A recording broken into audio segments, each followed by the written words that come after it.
El siguiente programa puede ser visto por mayores de 12 años en compañía de adultos responsables. No contiene escenas de sexo ni violencia.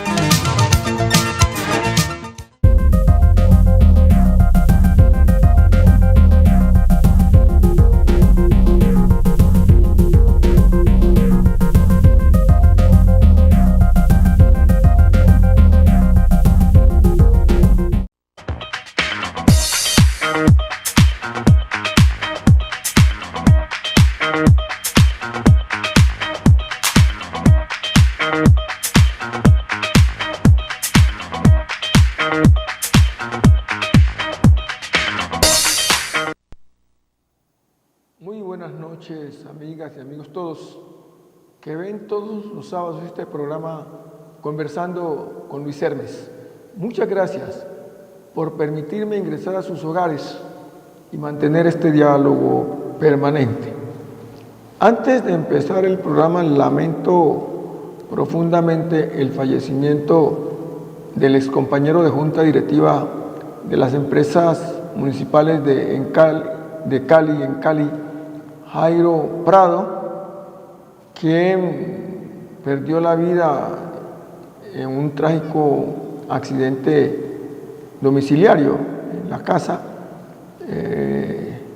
Y por supuesto van mis condolencias a su señora madre, la exgobernadora Clara Luz, y por supuesto a su señor padre Gustavo Prado, un compañero, excelente persona, muy joven, con mucha vida por delante, muy bien preparado, era un académico, buen amigo, un tipo muy sencillo, una persona de un profundo afecto por los seres humanos, cariñoso, respetuoso, de grandes valores morales, pero desafortunadamente a muy corta edad desapareció de entre nosotros. Paz en su tumba, y vuelvo a decir mi sentimiento profundo para sus señores padres y su hermana. Diciendo esto, pasemos a este programa donde habíamos quedado en punta en el programa pasado, y ahora vamos a analizar ya con detenimiento, empezando el programa, cómo van las campañas. Esta es la forma como para la última fecha, el 14 del mes de marzo, que tenían que inscribirse los diferentes candidatos. Habían 19 para inscribirse, y de los 19 solo se inscribieron 14, porque algunos, entre otros el doctor Armitage, el doctor Cristo y otros más, resolvieron no inscribirse, y algunos, como Cristo, se han adherido a la campaña de Iván Cepeda, de lo cual vamos a hablar ahorita. Este tema es, el tema de hoy es cómo van las campañas presidenciales y por supuesto los resultados electorales específicamente en el Valle del Cauca, y cuál es el mapa que con los resultados se estructura tanto para las presidenciales y lo que resultaría de las presidenciales para las regionales y territoriales. Este es el mapa. Miremos el mapa, cómo quedó de los inscritos. Estos fueron los que se inscribieron. Aquí lo vamos a ver. Aquí está el mapa de los que se inscribieron, y vamos a hablar de cómo quedaron con sus fórmulas vicepresidenciales, qué aportan, qué no aportan, y cuáles son los grupos que vamos a encontrar. Ayer tenemos los 14 inscritos, 3, 6, 9, 12 y 2, 14, y el voto en blanco. Este es más o menos el tarjetón, aparentemente. Pero así están inscritos, este no es el tarjetón, sino aparentemente una forma de tarjetón. Encontramos en primera línea a Iván Cepeda y su fórmula, Aida Quilcue. Ya hablamos de ella, es una indígena, por supuesto ha hecho la lucha por la tierra, por la mama pacha, por la madre tierra, ha sido defensora de su raza, y por supuesto ha enarbolado banderas desde el CRIT, que es la organización más seria y más estructurada de la lucha indígena. Ella desciende de un hombre indígena que fue defensor de la tierra, Quintín Lame, y es la fórmula vicepresidencial de Cepeda.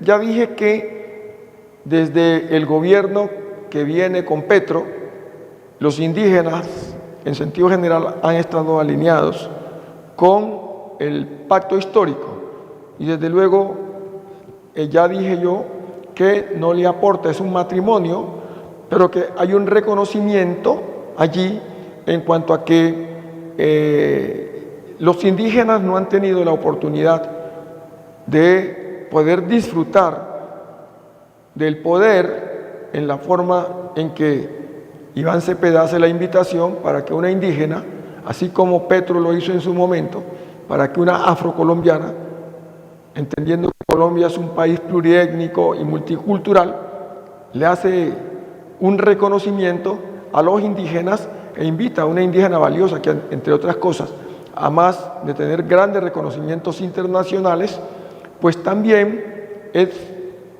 senadora de la República. En segundo lugar encontramos a Abelardo del Espriella con su vicepresidente, el doctor José Manuel Restrepo, un académico, rector de varias universidades, fue ministro de Comercio Exterior y luego fue ministro de Hacienda, un hombre dedicado a la academia.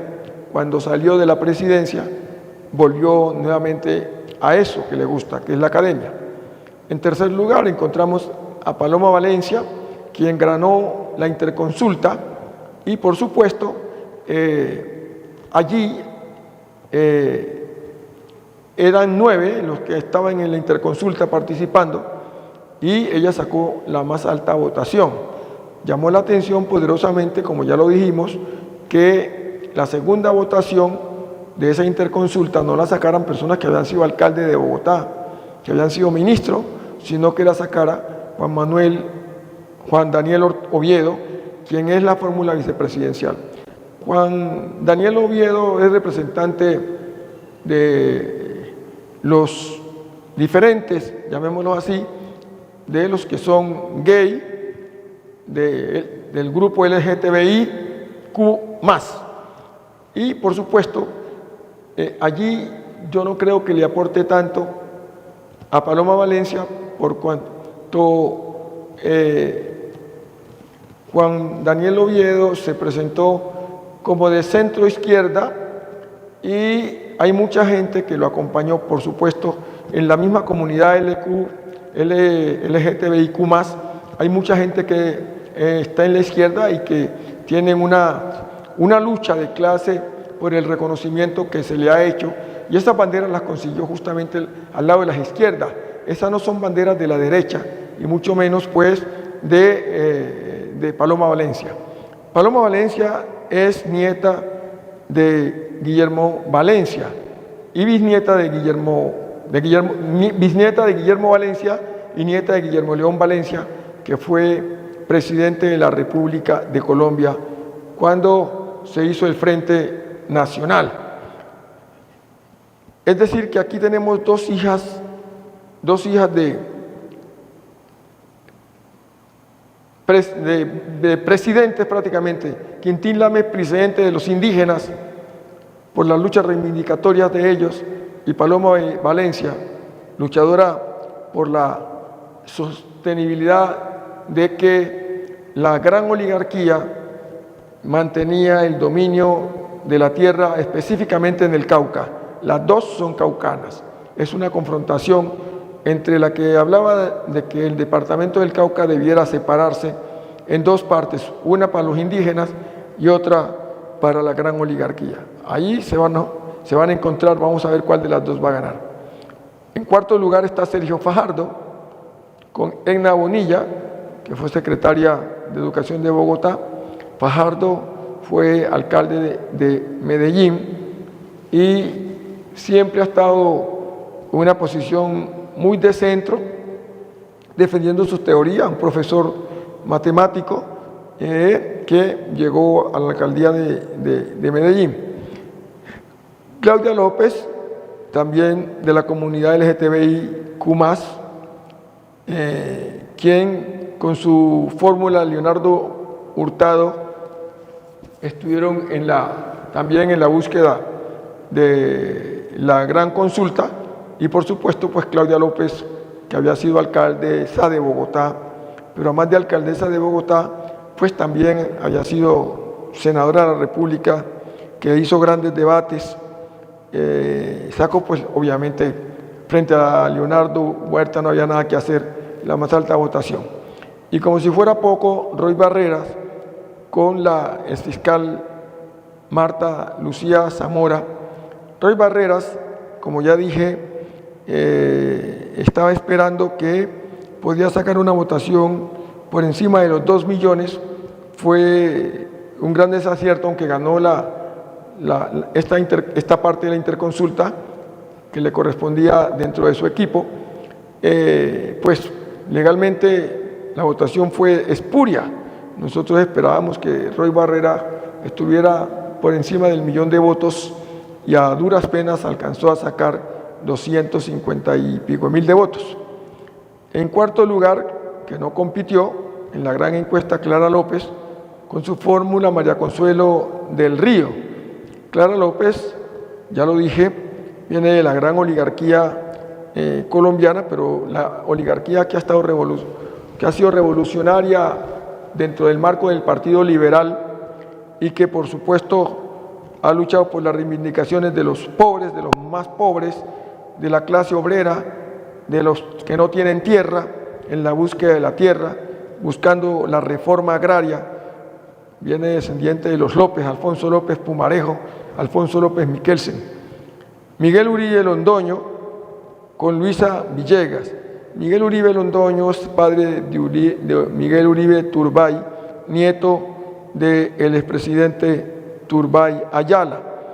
Y pues como ustedes saben, fue asesinado vilmente y su padre ha tomado las banderas de esa lucha.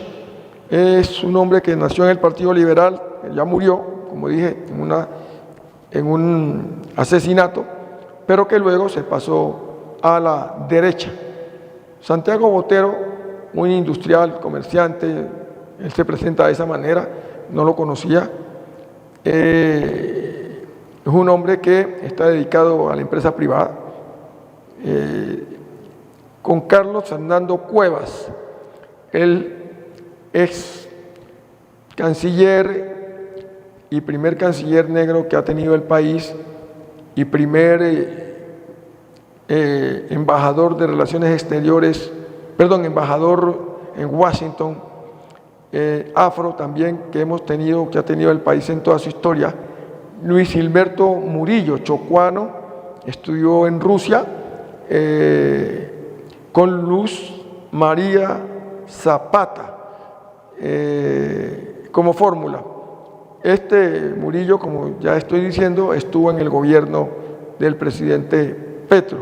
Carlos Caicedo, que un académico, estudió en la Universidad Nacional, abogado, prestigioso, perteneció al grupo de la UP, de la Unión Patriótica en su momento cuando era joven, luego defendió banderas universitarias desde la Universidad Nacional, posteriormente por más de 9 años fue rector de la Universidad del Magdalena, ahí hizo grandes causas, hizo una transformación de la universidad y luego tuvo un problema por medio del cual estuvo detenido durante varios años y al salir de la cárcel se presenta para la alcaldía de Santa Marta y llegó a ser alcalde. De ahí da el gran salto para mover las banderas para llegar a la presidencia de la República y va acompañado con Nelson Alarcón, un dirigente también de la educación. Mauricio Liscano, ya consiguió quien lo acompañara, porque antes estaba el director de la DIAN, que luego se retiró. Mauricio Liscano tiene tiempo para presentar su fórmula vicepresidencial, ya la presentó. Es un científico que está trabajando en forma muy avanzada en cuestiones que tienen que ver con la recuperación, si mal no estoy, del oído. Luego está Sandra McCollin. Sandra McCollin también pertenece a alguna de las iglesias cristianas, tengo entendido, y viene con su forma Leonardo Carán y Gustavo Matamoros. Gustavo Matamoros es un militar, ex general del ejército, que tiene como fórmula a Robinson Alonso Giraldo. Estos son los 14, porque de los 19 que estaban para ser candidatos presidenciales, los 5 se retiraron. Entre ellos se retiró Juan Fernando Cristo, como ya lo dije. También se retiró Armitage, que fue alcalde de la ciudad de Cali, con una narrativa que tiene que ver con lo social. Lo sitúo dentro del marco de la centroizquierda por el discurso que ha venido pregonando durante toda su trayectoria y por la forma como enfocó su alcaldía para llegar a la alcaldía de Cali. Yo, mirando este mapa de los señores candidatos a la presidencia de la República para el periodo 2026-2030, encuentro que claramente se identifican 5 grupos, y de los 5 grupos se identifican claramente cuando entremos ya en la recta final, porque las elecciones son el 31 de mayo, la primera vuelta, y estamos en la mitad, ya terminando marzo, nos queda abril y mayo. Cuando estas semanas se vayan acortando, la gente se va alineando y se va diferenciando, y de los 14 que hay allí van a quedar, los 14 que se distribuyen en 5 grupos, van a quedar específicamente 3 grupos, y de los 3 grupos van a quedar específicamente 2, y allí va a ser la gran pelea. Hay una serie de encuestas, pero como las encuestas son una medida de un momento histórico y en un momento preciso de lo que está pasando o de lo que ha pasado hasta ese momento, por eso no traemos encuestas. Pero en todas las encuestas que se han hecho hasta ahora, pues obviamente se encuentran que 3 candidatos presidenciales con sus fórmulas están muy por encima, pero muy por encima de todos los demás. Son Iván Cepeda, Abelardo de la Espriella y Paloma Valencia. Más alejado de ellos 3 está Sergio Fajardo, y los demás se descuelgan sustancialmente. Entonces vamos a hablar cuáles son los 5 grupos. En Colombia se constituyen 5 estructuras ideológicas por la forma como se distribuye la población. En este momento Colombia tiene 41.900.000 personas más o menos en capacidad de votar. Pero de esas 41 millones, normalmente votan 21.800.000, 21.600.000, 22 millones, para ser más claro, 21 millones, no votan más. Siempre ha sido así. Ahí está la participación. Consolidado de participación. En las elecciones pasadas del 8 de marzo, participó el 50.6%, 20.900.000, ahí está lo que estoy diciendo, 20.900.000, el 50%, la mitad, porque 50.6, el total son 41 millones y pico, ahí está lo que estamos diciendo, exactamente, muchas gracias. Ese cuadro nos está indicando, en el 22 participó el 46.5%, apenas 18 millones, y en el 26 participó el 50.62%, para ser más exactos, o sea, 20.900.614 personas con derecho al voto, a elegir y ser elegido como manda nuestra Constitución. Entonces yo decía que iba a organizarlos en 5 grupos. Un grupo en la izquierda, otro grupo en la derecha, un grupo en el centro izquierda, un cuarto grupo en la centro derecha y un quinto grupo en el centro.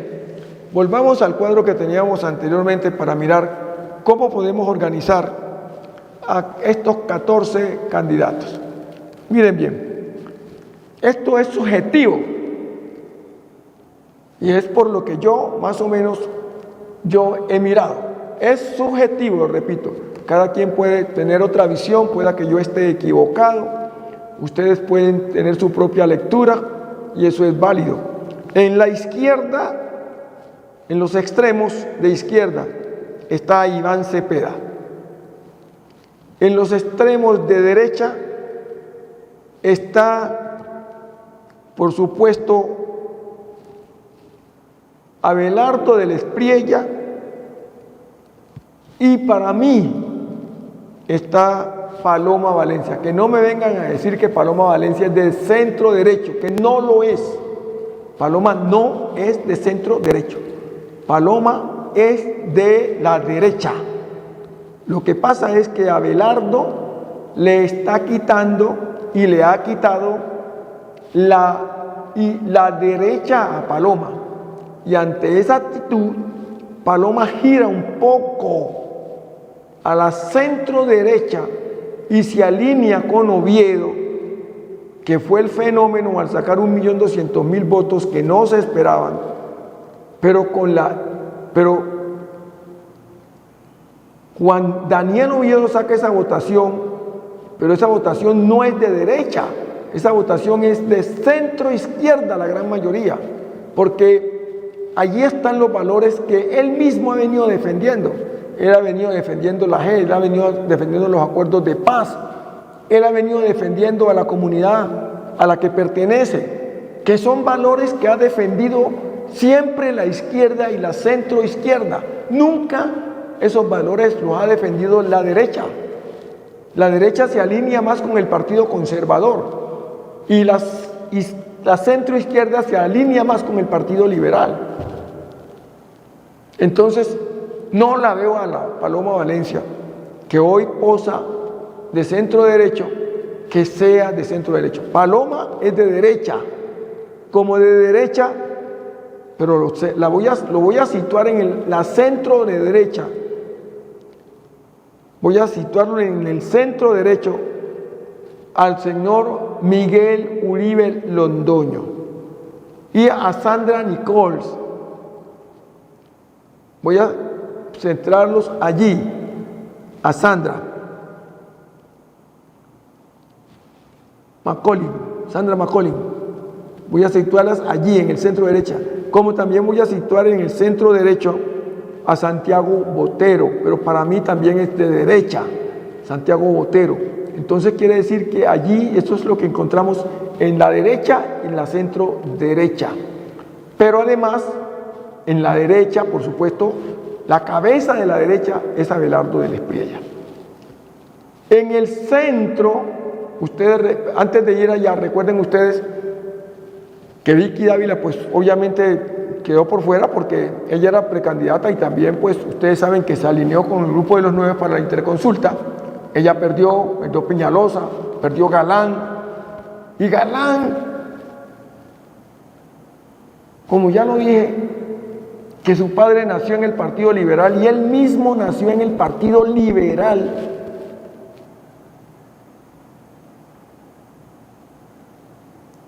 Galán ahora se posa de derecha.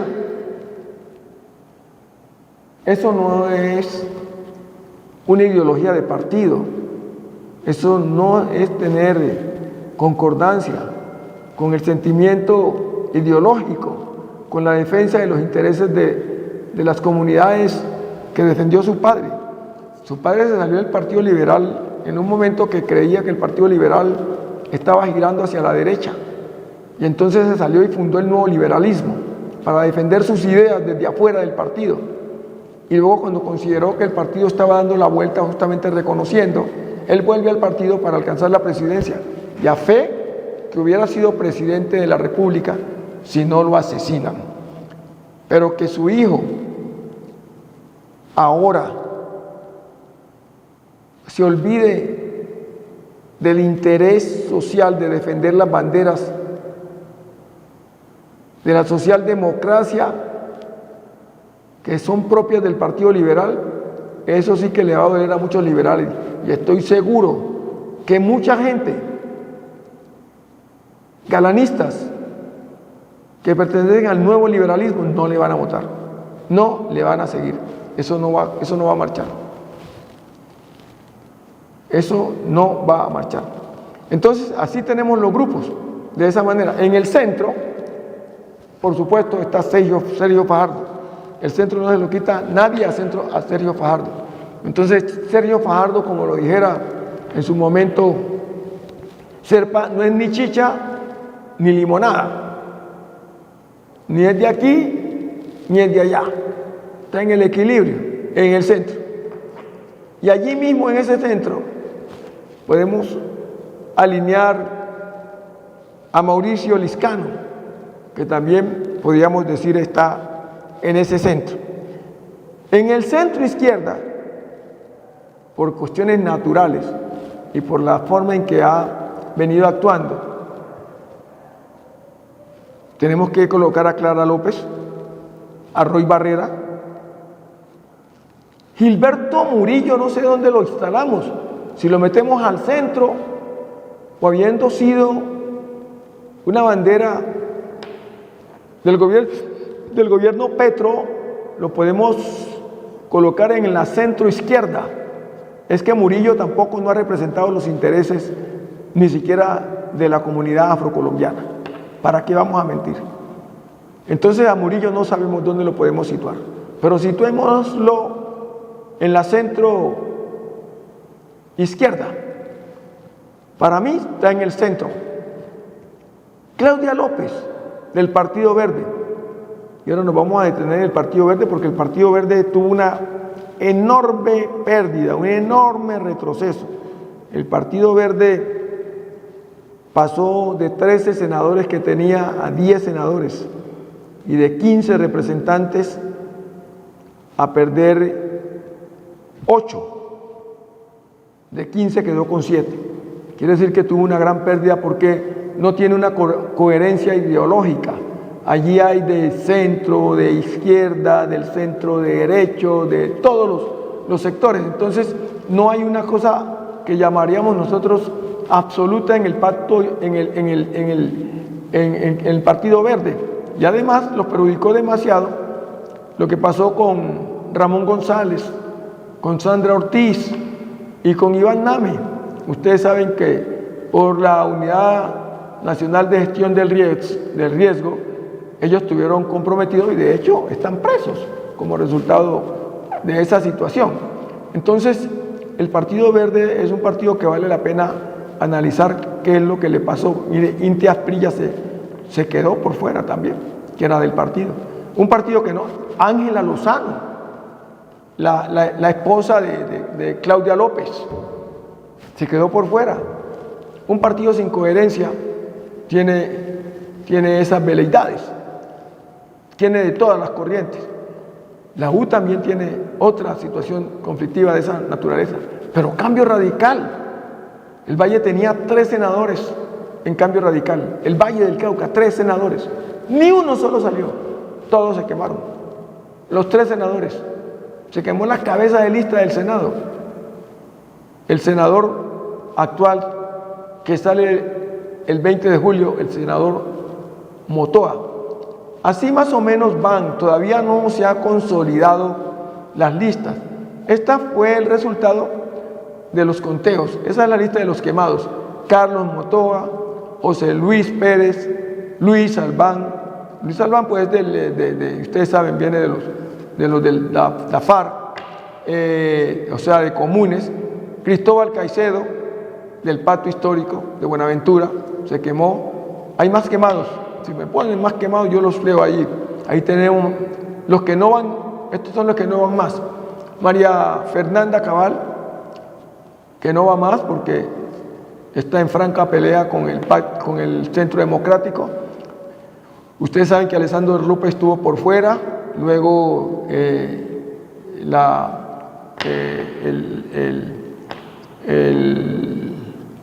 Consejo de Estado le devolvió su credencial, termina su periodo, creo, y ya no va más, no estuvo.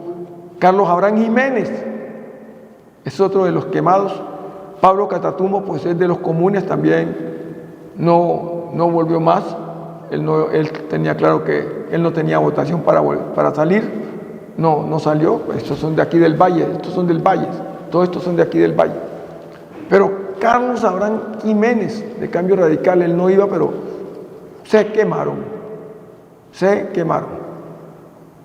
y se quedaron por fuera. Una cosa es estar con credencial y otra cosa es estar sin credencial. Pero déjeme terminar, hablar de cómo están las listas y luego vamos a lo del Valle. Entonces, en esa forma encontramos nosotros que están las listas. Una de las adhesiones muy importantes que vale la pena es la de Fernando Cristo. Fernando Cristo ya hizo la adhesión a la candidatura de Iván Cepeda con un discurso muy dentro del tono liberal con su grupo En Marcha.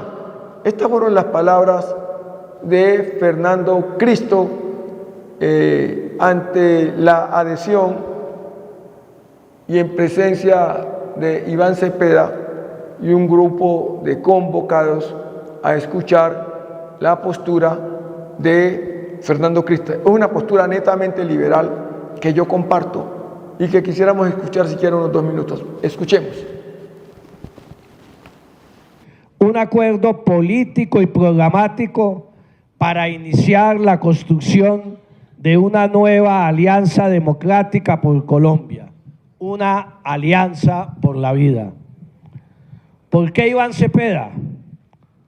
Por 5 razones fundamentales en las que coincidimos y que nos permitirán avanzar en mayores consensos para el país. Primero, coincidimos plenamente en la urgente necesidad de un acuerdo nacional para superar las dificultades que hoy tiene Colombia. En el tiempo que estuve como ministro del Interior de este gobierno, insistí en ese acuerdo con las distintas fuerzas políticas, económicas y sociales del país. Iván Cepeda siempre apoyó la iniciativa y contribuyó en su promoción. Lamentablemente, por distintas circunstancias y por una decisión arbitraria y apresurada del Consejo Nacional Electoral sobre la campaña del presidente Gustavo Petro, que después la propia Corte Constitucional revocó, no se pudo concretar el acuerdo que hoy es más necesario que nunca. El acuerdo que hoy sellamos entre el Pacto Histórico y En Marcha es el primer paso en la dirección de convocar diversas fuerzas sociales, ciudadanas y políticas alrededor de ese gran acuerdo nacional, un acuerdo que permita superar la confrontación permanente y abrir una nueva etapa de diálogo político para Colombia. Segundo, el reconocimiento de las víctimas del conflicto. Conocí a Iván cuando él aún no era congresista.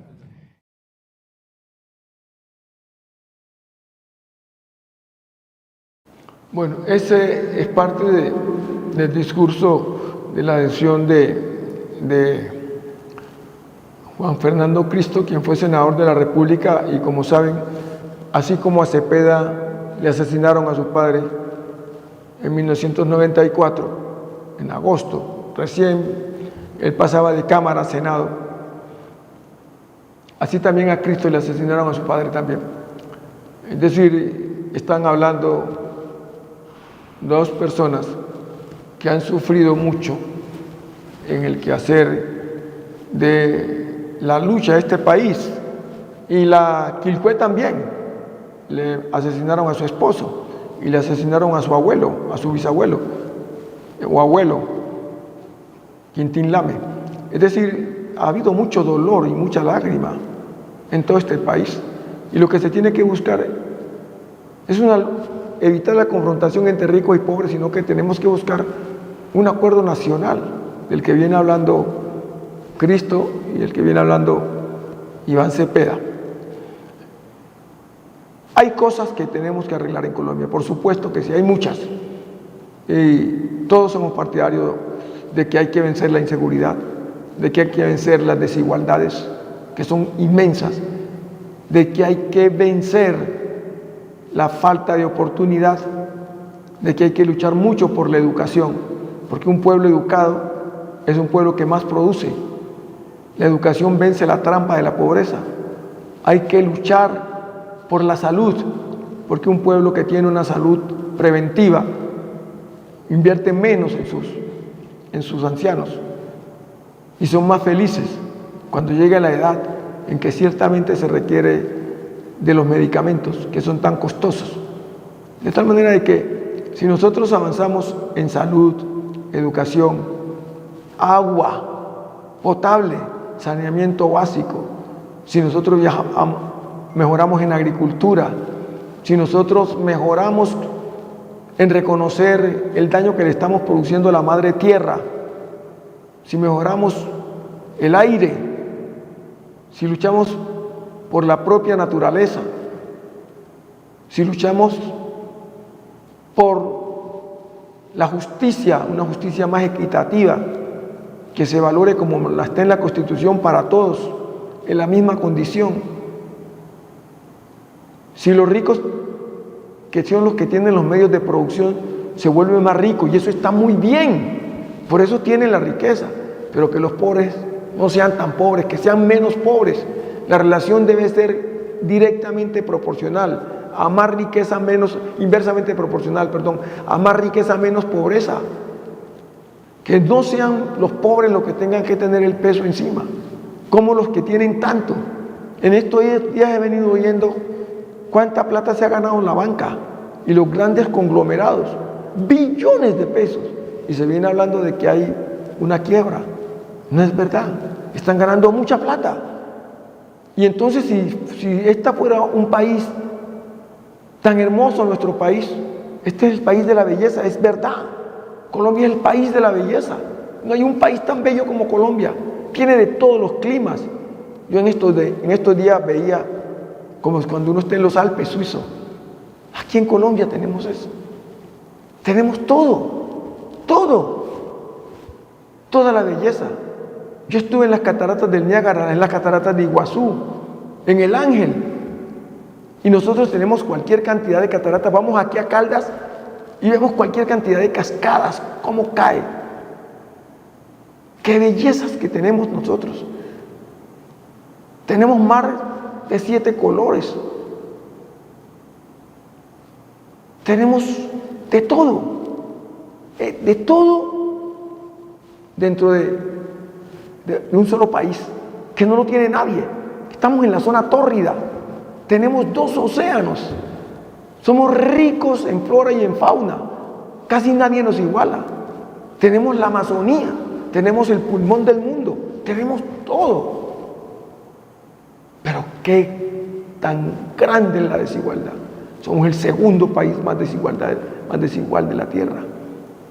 Allí es que los ricos tienen que darse cuenta que si distribuyen más su riqueza, no se van a llevar todo cuando se vayan. Se van a morir también. No se van a llevar todo eso. Nada se van a llevar. Absolutamente nada. No han nacido. No se puede comprar vida. Nadie compra vida. Véndame un billón de vida.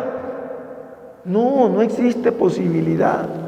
Nanay cucas, te vas a morir, hombre. Te vas a morir. ¿Por qué no puedes entregar un poquito de tantos billones? ¿Para qué? ¿Para qué? ¿Para qué? Si te has de morir. Entonces, si tú estás produciendo demasiado, dale un poco más al pobre. Distribuye más. Entrega. Que así cuando tú te mueras, la gente te va a recordar de mejor manera, porque tienes un gran corazón. Si ganas mucho, tiene que ser para distribuir entre todos, porque es que la ganancia sale de nosotros, que compramos lo que tú produces o que necesitamos de tu banco. Eso es lo que hay que hacer. Ahora bien, ¿cómo quedaron las curules ahorita que estamos en el conteo? Estas elecciones, repito, muy complicadas, porque en las elecciones los que tienen mucha plata pues compran muchos votos y los que no tienen tanta plata pues no pueden comprar votos. Congreso va a llegar al Senado 10.000, 12.000, 15.000, 20.000 millones de pesos. Es una fortuna. ¿Cómo los van a sacar? ¿De dónde los van a sacar en el Congreso? Si nosotros fijáramos el sueldo de un congresista, no le da. Pero ahí encontramos Centro Democrático. Esto, repito, no es todavía la realidad de cómo va a quedar el Senado ni cómo está la Cámara, sino que en el preconteo es más o menos lo que tenemos hasta ahora, porque apenas están terminando el conteo. Nosotros tenemos que Centro Democrático, que aspiraba a sacar 25 curules en Senado, sacó 17 y sacó 30 cámaras. El Partido Pacto Histórico sacó 25 senados. Yo creo que está luchando por 2 más, pero por ahora tiene 25 y 20 cámaras. Creo que también está luchando por recuperar, parece que Nariño recuperó una cámara y está tratando de recuperar otras 2 cámaras, otra en la costa atlántica. Vamos a ver, tiene 20 cámaras.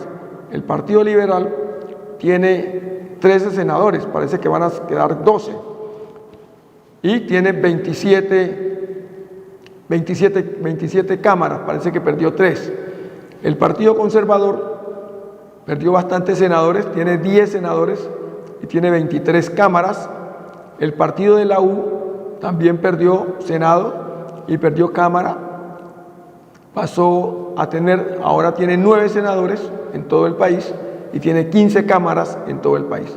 Cambio Radical, como ya dije, el gran perjudicado, perdió varios senadores, está con 8 y 14 cámaras. El Partido Verde, otro gran perjudicado, tenía 10 senadores, está con 12 y tenía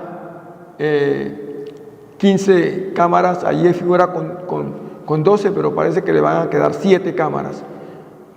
Salvación Nacional, que es nuevo, eso es entra con 4 senadores y con 6 cámaras, y los minoritarios, o las minorías especiales, todo esto, están 7 y 29 cámaras, para un total de 36. Aquí, en las minorías afrocolombianas, la lista del tumaqueño Oscar Benavides, por primera vez en la historia, sacó las 2 cámaras de negritudes. Esto es para recordar, sacó él solo, esa lista sola, sacó 164.000 votos. Hubiera podido llevar un senador y lo había sacado también. Fue una lista muy importante, un buen trabajo, y la compensación está allí. Ahora veamos cómo quedó la lista del Valle del Cauca. En el Valle del Cauca hubo unos grandes cambios, muy importantes. El Pacto Histórico tenía 5 cámaras. La gente decía que sacaba 4 o sacaba 3, pero vaya la sorpresa. En el Valle del Cauca, antes de que me muestre la cámara, por favor muéstreme el mapa del Valle del Cauca. Esto fue lo que quedó en el mapa del valle. Es decir, fue una gran sorpresa. Todo lo que ustedes ven de rojo, todo lo que ven de rojo, corresponde al pacto histórico. Lo que ven de amarillo corresponde al partido de la U. Lo que ven de azul corresponde a Cambio Radical y Alma. Y lo que ven de rojo corresponde al Partido Liberal, unido con Colombia Renaciente. Y miren ustedes una cosa que me parece muy importante. Todas las grandes ciudades, todas, las ganó Pacto Histórico. Mírenlo: Cartago, Zarzal, Sevilla, Buga la Grande, Tuluá, San Pedro, Buga, Guacarí, de Guacarí es la gobernadora, El Cerrito, Jumbo, Palmira, Pradera, Florida, Cali, Amundí, Buenaventura, lo ganó Pacto Histórico. Y Argelia, el Águila, el Cairo, el Dobio, la Unión, Roldaniño, Bolívar, Trujillo, Río Frío, Yotoco, Calima, que son municipios pequeños, lo ganó el partido de la U.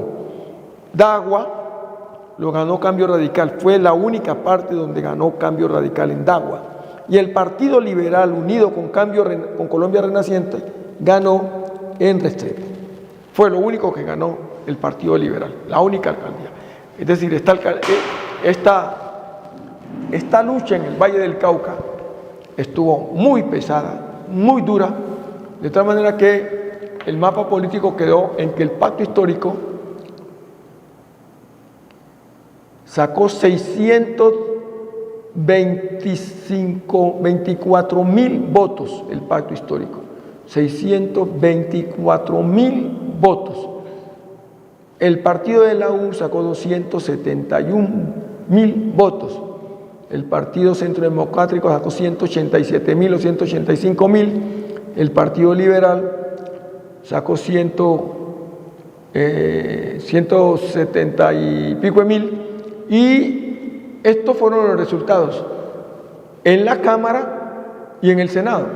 El Valle del Cauca va a tener un número específico e importante de senadores y un número muy importante de representantes a la Cámara del Partido Pacto Histórico y el Partido Liberal. También pienso que el Partido Liberal repuntó, porque si bien es cierto, perdió una Cámara, ganó 2 senados. Y no es lo mismo ser representante que ser senador. Es decir, los 2 representantes que estaban en Cámara, los 2 ascendieron y pasaron al Senado de la República, que fue Leonardo Gallego, que estaba en Cámara por segunda vez, y por supuesto Álvaro Henry Monedero, que estaba en Cámara también por segunda vez. Pasaron los 2 al Senado de la República y ascendió por primera vez de la línea pinillista, el hijo del doctor y concejal de la ciudad de Cali, Carlos Pinilla. Su hijo David Pinilla ascendió a la Cámara de Representantes. En esta forma, el Congreso para el Valle del Cauca quedó de la siguiente manera. Que me presenten, por favor, Senado o Cámara. Preséntenme los candidatos, cómo quedaron. Aquí tenemos Cámara. Así quedó la Cámara. Alfredo Mondragón, que sacó una votación extraordinaria, una votación para ser senador, muy alta, la más alta de todo el país, con Ana Lady Erazo, Carlos Augusto Palacio, Laura Isabel Vera, Carlos Arizabaleta. Creo que Carlos Arizabaleta está en que sí sale, no sale, no sé, y Paola de Aro. Yo creo que sí, Carlos Arizabaleta. Sí, Arizabaleta. Ahí están los 6, perdón, sí, ahí están los 6. Por el lado del Partido Conservador, Santiago Castro y Jaime Arizabaleta, el que creo que está, que sale, no sale. Estoy confundiendo a Carlos Arizabaleta con Jaime Arizabaleta, el que creo que está que tal vez no sé si salga o no salga, es Jaime Arizabalete. Está en la línea. Por el lado del partido de la U, sacaron 2, perdieron 1, tenían 3. Salió Víctor Salcedo y Luis Alfonso Chávez de Palmira, quien había sido candidato a la alcaldía en las elecciones pasadas y se quemó. Por el Cambio Radical, pues salió Hernando González, fue el único que salió del Partido Liberal,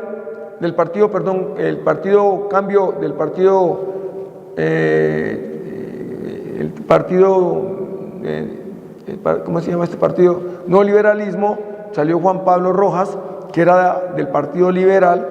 Juan Pablo Rojas era concejal del Partido Liberal, se había quemado, apoyó al alcalde Eder y con el apoyo de su padre, Uriel Rojas, que fue concejal varios periodos, y la votación que él tenía y el apoyo del alcalde, Juan Pablo Rojas sale como un miembro del nuevo liberalismo, pero el alcalde no pudo sacar a su senador de la República, que era el doctor Juan Curi, y David Pinilla del Partido Liberal. Estas personas que están aquí, 13, constituyen la Cámara de Representantes, y el Senado estará integrado de la siguiente manera. Son 9 senadores, y estos son los senadores que voy a decir que sacaron los diferentes partidos, porque todos los partidos no pudieron sacar. Estuvo muy peleado eso. Repito que lo que hay que hacer de ahora en adelante, y eso es muy importante y necesario, es que se acabe esta bobada de tener lista por voto preferente. Hay que ser listas unidas. Salió Wilson Arias, una de las votaciones más altas del país, por no decir la más alta.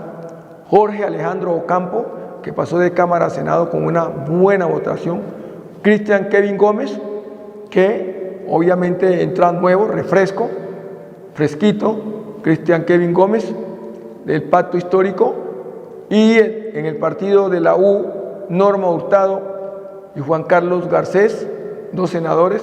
En el Partido Liberal, 2 senadores, Leonardo Gallego y Álvaro Henry Monedero. En el Partido Conservador, 1, Cristian Garcés.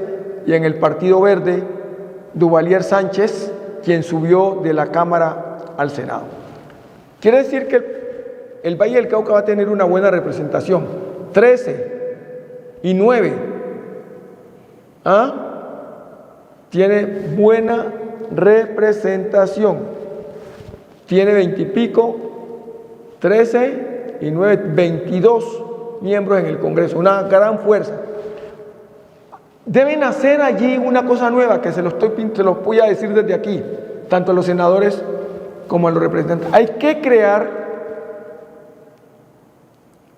una organización como la tienen en la costa atlántica, que se debe llamar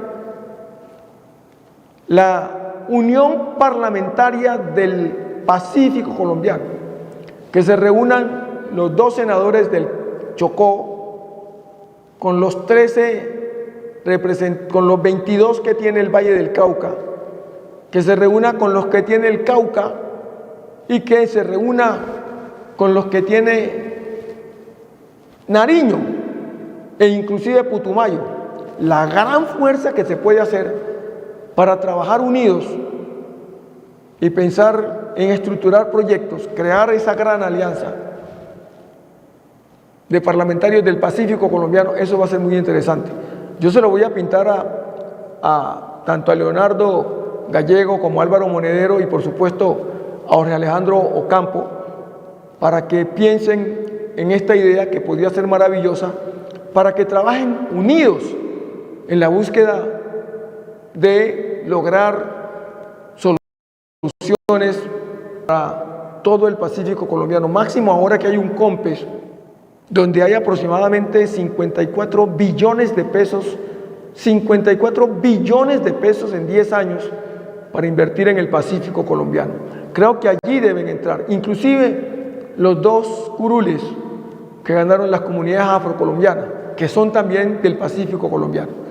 Yo creo que vale la pena que intentemos una posible unidad entre los vallecaucanos, los chocuanos, los nariñenses, los caucanos y los del Putumayo. Estamos llegando al final de este programa. No quiero despedirme sin antes decirles que el próximo sábado vamos a tener un programa, como ya vamos a entrar en los principios de la Semana Mayor. La semana que viene quiero hacer un programa de música sobre los panchos. Yo soy un hincha de la música del bolero y me parece que es un momento de regocijo, de recogimiento. Así es que el próximo sábado esperen ustedes un programa valeroso, importante, sobre el bolero, con los mejores del bolero del universo, que son los panchos.